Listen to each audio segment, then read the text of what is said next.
Match ले उड़े। पर इंडिया के लिए इस वक्त जो सबसे दुनिया क्रिकेट को चौंका देने वाली चीज है उसका नाम है यशस्वी जायसवाल। देखिए हम अपने घर में, अपने मोहल्ले में, अपने मुल्क में क्रिकेट के नाम पर कह देते हैं फला किंग है, फला क्वीन है। अगर इस वक्त कोई बच्चा वर्ल्ड क्रिकेट में वाकई नजर आ रहा है ना आपको किंग, तो उसका नाम है यशस्वी जायसवाल। जिम्बाब्वे की कश्ती जो है डुबो दी है, तो ये है जनाब जिम्बाब्वे की टीम जिसको ढेर कर दिया। तो ये इंडिया ने किया इनके साथ सोटा जनाब, ऐसा सोटा डाला कि जिम्बाब्वे जनाब बेचारा परेशान हो गया। ये हमारे साथ हुआ गया। जो बैटिंग की है यशस्वी जायसवाल ने, भाईजान उस बंदे ने प्रॉपर बैटिंग की है। भारतीय टेस्ट ओपनर जायसवाल का जिक्र पाकिस्तान में क्यों इतना हो रहा है? भारत ने जायसवाल पैदा किया तो पाकिस्तान के पास साइम अयूब है, मगर एक कंप्लीट पैकेज अगर टैलेंट को आपने एज एन एग्जांपल दिखाना हो तो जायसवाल है।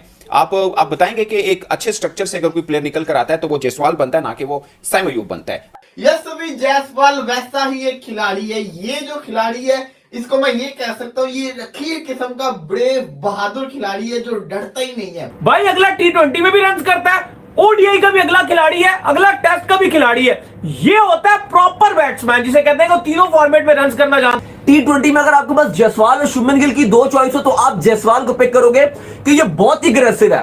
उसने पूरा पटक के घंटा बजाया, उसने लटक के घंटा बजाया। देखो अभी तो जायसवाल के रन आए हैं, गिल के भी। जिस तरह जायसवाल की हंगर ऑफ रन्स दिखी, that was great movement to see and that was a great visual to see. बहुत शानदार कप्तानी की है गिल ने, तारीफ ना की जाए तो ज्यादती होगी। From all over the place to 152 ये जिम्बाब्वे की टीम जो है माजरती है। मैं कहता हूं हैट्स ऑफ है भाई हिंदुस्तान बीसीसीआई को कि आप फ्यूचर पे नजर रख रहे हैं। आप देख रहे हैं क्या करना है, या आपस में लड़ रहे हैं, गोली पिल्ला खेल रहे हैं, एक दूसरे को नीचा दिखा रहे हैं। Hello friends, Jai Hind, welcome to our channel. तो दोस्तों चौथे T20 में इंडिया ने जिम्बाब्वे को हराकर जीत अपने नाम पे दर्ज कर ली है और इस बात पर पाकिस्तान मीडिया फुट फुट कर रो रहा है। आइए देखते हैं इस वीडियो में क्या बात कर रहे हैं। मैं मिलता हूँ वीडियो के एंड पे। जिम्बाब्वे की कश्ती जो है डुबो दी है। खलील ने आखिरी ओवर सिर्फ 5 रन दिए, कहां पे 63 पे कोई आउट नहीं है। तो अभिषेक नाम ही आजकल आपको अभिषेक इट्स टू अर्ली टू से रोहित शर्मा मिल गया T20 में, but Abhishek Sharma the wonder boy बल्ले से 100 दूसरे ही मैच में। बहुत शानदार कप्तानी की है गिल ने, तारीफ ना की जाए तो ज्यादती होगी। From all over the place to 152 ये जिम्बाब्वे की टीम जो है माजरती है। 6 ओवरों में 44, पावर प्ले 44 रन का आ जाए और उसके बाद अगले आप ठुम्मा 63 और अगली 8 बालों पे आप 3 रन करें और विकेटों पे विकेटें गिरती जाए तो it's a crime, but India will take it. तो कहेंगे thank you very much Abhishek. Part timer Abhishek ने पहली कामयाबी हिंदुस्तान को दिलाई, फिर दुबे ने दूसरी कामयाबी। आज तो दुबे बड़ा इंप्रूव था। तो ये है जनाब जिम्बाब्वे की टीम जिसको ढेर कर दिया। तो ये इंडिया ने किया इनके साथ सोटा जनाब, ऐसा सोटा डाला कि जिम्बाब्वे जनाब बेचारा परेशान हो गया। ये हमारे साथ हुआ गया। जितनी भी तारीफ की जाए वो कम होगी। हिंदुस्तान की इस नई टीम 4 बॉलरों के साथ खेलना, हालांकि देश पांडे को थोड़ी सी कुट पड़ी शुरू में, लेकिन उसने भी come back. Ravi Bishnoi was good, लेकिन hats off to Gill is showing. India ने ऑब्वियसली तुषार देश पांडे को डेब्यू कराया। मैं कहता हूं हैट्स ऑफ है भाई हिंदुस्तान बीसीसीआई को कि आप फ्यूचर पे नजर रख रहे हैं। आप देख रहे हैं क्या करना है, या आपस में लड़ रहे हैं, गोली पिल्ला खेल रहे हैं, एक दूसरे को नीचा दिखा रहे हैं। हिंदुस्तान का बोर्ड मजबूत से मजबूतर हो रहा है, चैंपियन पे चैंपियन बन रहे हैं, प्लेयर पे प्लेयर नहीं कर रहे हैं, कप्तान पे कप्तान नहीं कर रहे हैं। एक के बाद एक जो है डेब्यू हो रहा है और वो एक का एक जो है वो दिखा रहा है कि हमारे अंदर कितना ताड़ा है, हमारे अंदर कितनी पावर है, हम कितने तैयार हैं। एक हमारे लगड़ पकड़, कोई यूएई से पकड़ के लाते हैं, कोई रिटायरमेंट से पकड़ के लाते हैं और इनसे बल्ला नहीं पकड़ा जाता। तो ये जाता है गिल को क्रेडिट कि गिल ने अपने 4 बॉलरों को घुमा दिया और गिल ने 5 ओवर करवा लिए पार्ट टाइमरों से, 3 अभिषेक से, 2 दुबे से। Hats off to Gill. शानदार मैन्यूवरिंग, शानदार कप्तानी, शानदार फील्ड प्लेसिंग, शानदार दिमाग इस्तेमाल किया। का जिक्र पाकिस्तान में क्यों हो रहा है? मुझे याद है कि जब शुभमन गिल आए थे तो पाकिस्तान के अंदर वो बड़े फेमस हुए कि क्या कमाल खेलते हैं। ऑस्ट्रेलिया के अंदर टेस्ट सीरीज जब इंडिया टीम खेलने गई थी तब वो एज एन ओपनर खेलते थे। उन्होंने कुछ इनिंग्स बहुत अच्छी और शानदार खेली, फिर अपने देश के अंदर वनडे के अंदर बहुत अच्छा खेले। 2023 में 5 उन्होंने वनडे सेंचुरी की और वनडे टीम जो आईसीसी ने अनाउंस की उसके अंदर एज एन ओपनर वो शामिल है। मगर अभी बात जायसवाल की हो रही है। तो मोहम्मद यूसुफ ने जायसवाल का जिक्र किया। उन्होंने बोला कि आप जायसवाल को देखें कि उन्होंने जायसवाल को कहां से वो लेके आए। उन्होंने बोला कि गंगोली कहते हैं कि हम T20 से प्लेयर को टीम में नहीं लेके आते, अगर कोई बेहतर निकल आए तो फिर हम उनको इंडिया के स्ट्रक्चर में लेके जाते हैं। अब जायसवाल का रिकॉर्ड देखें, वो इंडिया अंडर 19 खेले, वो इंडिया ए टीम खेले, वो इंडिया अंडर 23 खेले, वो इंडिया बी टीम के साथ खेले, वो और 2-3 ऐसी डोमेस्टिक स्ट्रक्चर के अंदर उनको अच्छी तरह से रगड़ा गया और उसके बाद टीम इंडिया के अंदर वो आए और उन्होंने बताया कि इंडिया के अंदर जब कोई बैटिंग टैलेंट ऊपर आता है तो वो कैसा होता है। जाहिर है अगर आपको शुभमन गिल को हटाना है एज एन ओपनर तो आपको जायसवाल बनकर हटाना पड़ेगा। अगर आपको टीम इंडिया के अंदर एज ए बल्लेबाज आना है तो आपको जायसवाल बनकर आना पड़ेगा। और नए टैलेंट की बात की जाए तो पाकिस्तान में सबसे ज्यादा डिस्कस साइम अयूब और भारत के जायसवाल हो रहे हैं। अगर इन दोनों के बीच में कोई कंपैरिजन है नहीं, मैं रैकेट के एतबार से नहीं कह रहा, आप ओवरऑल देख लें कि दोनों का इंटरनेशनल अपीयरेंस चेक कर लें, दोनों के इंटरनेशनल रैकेट कर लें,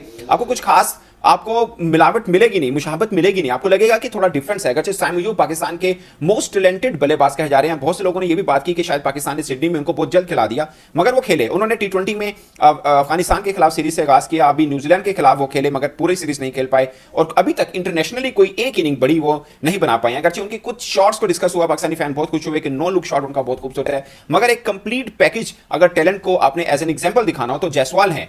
आप बताएंगे कि एक अच्छे स्ट्रक्चर से अगर कोई प्लेयर निकल कर आता है तो वो जायसवाल बनता है, ना कि वो साइम अयूब बनता है। अगर साइम अयूब को मैं खुद बहुत रेट करता हूं, मैं समझता हूं कि वो पाकिस्तान के इन फ्यूचर एक बड़े बल्लेबाज बन सकते हैं, मगर अभी तक की अगर एग्जांपल ली जाए कि पाकिस्तान में क्रिकेट स्ट्रक्चर क्या है और भारत में क्या है, अगर उस स्ट्रक्चर से होकर कोई प्लेयर टीम के अंदर आता है तो उन दोनों में कितना बड़ा गैप है। और आप देखें कि भारत इतना टफ कंपटीशन है कि वहां पर आपको कितनी रगड़ खाने के बाद आप टीम तक पहुंचते हैं, मगर जब आप पहुंचते हैं, ये वही टीम है जो जब कभी ऑस्ट्रेलिया की हुआ करती थी कि उसमें जब कोई टीम के अंदर आता था तो नजर आता था कि यार ऑस्ट्रेलिया के स्ट्रक्चर से उठकर कोई आया। अगर अभी भी उनका स्ट्रक्चर बहुत तगड़ा है, मगर इंडिया का स्ट्रक्चर मुझे लगता है और कंपटीशन मुझे लगता है कि दुनिया में अब सबसे ज्यादा है और इंडिया के अंदर कोई इस कंपटीशन से निकल के जब टीम तक पहुंचता है ऑफ कोर्स वो फिर एक नया नाम बनाता है और डिफरेंट होता है। अभी कोई नहीं कह रहा कि ये कोहली टाइप बनेगा, सबको अपना स्टाइल नजर आता है कि ये जायसवाल अपने स्टाइल के साथ ही कुछ खेल रहा है। कोई नहीं कहेगा कि इंडिया के किसी ये गौतम गंभीर जैसा खेलता है या कोई, उनका एक अपना स्टाइल है, वो अपना एक पहचान लेके आ रहे हैं और दुनिया को बताया कि मैं एक बहुत जबरदस्त किस्म का टैलेंट हूं। और फिर एक आपका जो प्रॉपर स्ट्रक्चर होता है, एक प्रॉपर प्लेटफॉर्म होता है, डोमेस्टिक की परफॉर्मेंस, फिर उसके बाद नेक्स्ट स्टेज, फिर उसके बाद एक और स्टेज, जिस तरह परफॉर्मेंस के ऊपर परफॉर्मेंस डाली। So it's great to see this boy putting up runs because this innings was of a lot of quality. भले ही कोई भी ओपोनेंट हो, जिस तरह इस इनिंग्स को शेप अप किया जायसवाल ने, क्योंकि ये आप लोग को सोचना बहुत ज़रूरी है। जब मैंने बच्चा था, बल्ला संभाला था, वो सपने देखे थे और फिर डोमेस्टिक खेलना शुरू किया, एज ग्रुप क्रिकेट खेलनी शुरू की, सिर्फ एक इस मौके के लिए कि वो एक दिन आएगा कि जब मैं अपनी मुल्क की जर्सी पहनूंगा, मुल्क का मोनोग्राम मेरे सीने के ऊपर होगा और मैं फिर मुकाबला करूंगा और मैं भी वो नाम बनाऊंगा जिस तरह मेरे मुल्क में सचिन तेंदुलकर ने बनाया, राहुल द्रविड़ ने बनाया, वीवीएस लक्ष्मण ने बनाया, Rohit Sharma, Virat Kohli, and you name it, and India has it. और उस बैटिंग लेगेसी में अपने झंडे गाड़ना, जिस तरह जायसवाल की हंगर ऑफ रन्स दिखी, that was great movement to see and that was a great visual to see कि किसी भी एक लड़के के अंदर जब हंगर होती है ना, वो जब डिस्प्ले करती है, आपको क्रिकेट देखने वाले को, भले ही आप इंडिया को सपोर्ट करते हो या ना करते हो, उनकी क्रिकेट को पसंद करते हो या ना करते हो, लेकिन क्या इस बंदे ने अपने आप को इंप्रूव किया, क्या प्रोडक्ट बनकर आया। ये होता है, देखो एक खिलाड़ी होता है ना, आप खिलाड़ी को कर देते हो यार ये जस्ट टी20 खिलाड़ी है, टी20 से ये खिलाड़ी आगे नहीं जा सकता, आप उसको महदूद कर देते हो। भाई अगला टी20 में भी रन करता है, ओडीआई का भी अगला खिलाड़ी है, अगला टेस्ट का भी खिलाड़ी है। ये होता है प्रॉपर बैट्समैन, जिसे कहते हैं कि तीनों फॉर्मेट में रन करना जानता है। टी20 में हो तो टी20 के फॉर्मेट में कैसा खेलता है, बैट ही नहीं रुकता उसका, छक्के पे छक्का, चौके पे चौका। टी20 को जो सही मायनों में टी20 की तरह खेलना होता है, इवन शुभमन गिल से ऊपर नजर आ रहा है। टी20 में अगर आपके पास जायसवाल और शुभमन गिल की दो चॉइस हो तो आप जायसवाल को पिक करोगे कि ये बहुत ही अग्रेसिव है। तो भाई टी20 को टी20 की तरह खेलने वाला ये जायसवाल, ओडीआई में भी आगे आने वाले वक्त में इसको चांस देना पड़ेगा और अगर इसको चांस सही तरह मिल गया ओडीआई में, इससे वहां भी आग लगा देनी है, क्योंकि अभी ओडीआई में उसको मौका नहीं मिला उस तरह से, लेकिन टेस्ट और टी20। तो दोस्तों जैसे कि आपने वीडियो देख लिया है, वीडियो को लाइक कीजिए, शेयर कीजिए और अपना ओपिनियन कमेंट सेक्शन में बताइए। मैं मिलता हूँ अगले वीडियो में। जय हिंद।